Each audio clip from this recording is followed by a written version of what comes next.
Ladies and gentlemen, after 25th June of 2024, we had a number of youths who came up as leaders in this country. One of them is the senior Morara Kibaso. This gentleman actually rose from the protests. He became one of the key political young figures in the Republic of Kenya. Recently, actually, after even becoming popular in the country, Morara Kibaso has been making so many tough decisions which are gearing towards him becoming a top leader in this country. Let me tell you one simple thing. Gen Z's had very simple things that they were using. Principle number one was being tribalist, 2, partyless, 3, leaderless. But Morara Kibaso took it serious and decided to become a leader of the Gen Zs.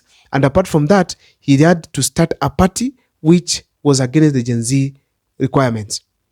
Now, Morara Kibaso has made some moves of late. One of them having a meeting with the former Deputy President Gachagua, who was impeached recently. That's going to form the basis of this analysis here today. But before I take you through, please, if this is the first time you're watching my videos, please make sure that you subscribe, like, and comment, because that is the best support you can always give this channel. Now, let me tell you this.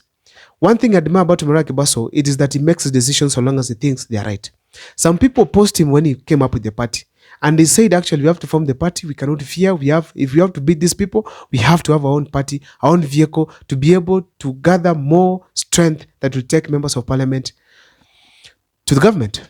So therefore, in a nutshell, Morara Kibaso has been making very tangible decisions. I personally feel that that is okay. Another thing, Morara Kibaso now, meeting with Gachagua, engaging with leaders like Okiya Omtatah, Martha Karua, there have been criticism here and there, but Morara Kibaso still sticks with what he feels is right. Even when he was asking for contributions across the country, people criticized him. But because he felt like he was doing the right thing, Morara Kibaso went ahead to still do it, even conduct civic education, expose leaders across the country.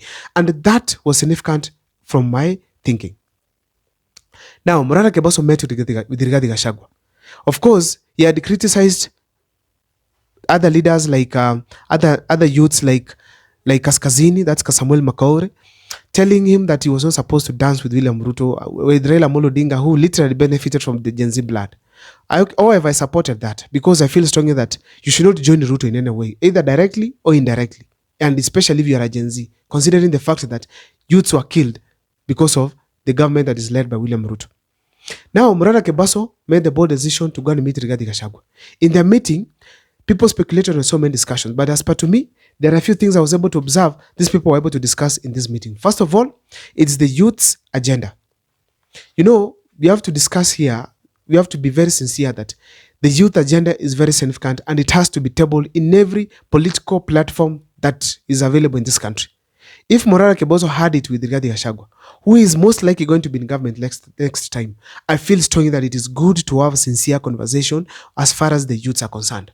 And the key figure of youths in this country right now as we speak is Senior Counsel Morara Kibaso. Let me tell you that Morara Kibaso supported William Ruto before. But when he came out and saw some of these things that William Ruto does, he said no to him. It is the same case with Gachagua. So there's no difference between these two people. They both left William Ruto and now discussing the agendas of the common mwananchi. Very powerful. I feel strongly that that was a good meeting that they had, and it's good to discuss with such people. You know, we have to admit that it's not the young versus the old. It is the young plus the old to take this country forward.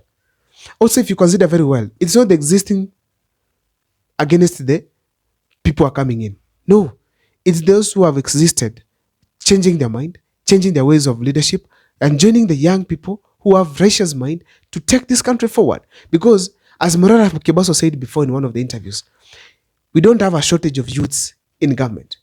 It's only that we have youths who have also gone into government and eventually became corrupt, just like those leaders who are there, because of the system. So therefore, the entire thing is to change the system of this country. And that is why I think strongly Morara Kibaso decided to meet with the Gachagua. Also, we have also to say this. It has to be like they have to come up with a strategy to take out William Ruto. And if we all have interest of ensuring that William Ruto is not in power, and then we are all separated, probably we are going to divide votes, and William Ruto is going to emerge as the best. So in a nutshell, therefore, we must sit down as those people who are alleged to be in opposition, organize ourselves and come up with one leader, one agenda, and one team that's going to take on President William Ruto. With such kind of organization, it's going to be easier to conquer Recently, I listened to the gentleman called the senator from Elgeyo Marakwet, from Nandi, I mean, and this senator from Nandi Cherargei, was talking about the opposition is not able to unite. They are not able to sit down and agree on one presidential candidate. They are not even able to sit down and come up with one party. So they all believe or count on disunity amongst the opposition leaders, which include Rigathi Gachagua, Jimmy Wanjigi, Morara Kibaso, Martha Karua, Eugene Wamalwa, Matiang'i, Onyonka, and even George Natembeya. So their disunity, their disintegration is a benefit to President William Ruto. So therefore, when they come together, William Ruto's team shivers. So therefore, one of the reasons to why Morara Kibaso met, it's simply to bring on the youths and ensure that Morara Kibaso is part of the team. And that's what Rigathi Gachagua was intending to do. And the thing that was, I think, on the table, it is the leadership qualities that we need in government. Morara Kibaso has been standing for some principles, accountability and transparency. And checking on that, I think being among the people who have voiced the wheezy bill cars in this country by showing the project that are stalled because of corruption, I think it was ideal for Morara Kibaso to table it on Rigathi Gachagua. They discuss on some of the things that they feel strongly that need to change the status quo and ensure that even if they are going to elect leaders, they have leaders of integrity going forward. And if that's the agenda, because there's a likelihood that the opposition may take over government, it's good they discussed it so that when they get there, they know what to do. So that was one of the agendas that Morara Kibaso had with, of course, Rigathi Gachagua. Another thing I want to talk about here is Matiang'i. Matiang'i is coming from the Gusii region. There's a likelihood that Morara Kibaso is going to attract the youth from Gusii region to support him if Matiang'i does not come on board to vie for presidency. And there's a likelihood there's going to be a division in Kisii County once again if we realize that Matiang'i is not going to vie for presidency. So therefore, when Rigathi Gachagua sat with Morara, probably they had to discuss about this idea. If it's possible, Morara can also be part of the leaders that are going to form the face of Gusii region, I mean. So therefore, it was part of the agenda because if Matiang'i comes, there's some form of leadership that must be determined from Gusii region. But entirely, I believe strongly that Morara Kibaso is coming there as a youth to lure youths to come and support the opposition so that we can be able together take the William Ruto home come 2027. I feel from this kind of a meeting, it was strategic and it was important because it cannot be that Morara Kibaso is working alone. The politics of this country needs partners, and these partners, they help supplement some of the weaknesses that you have.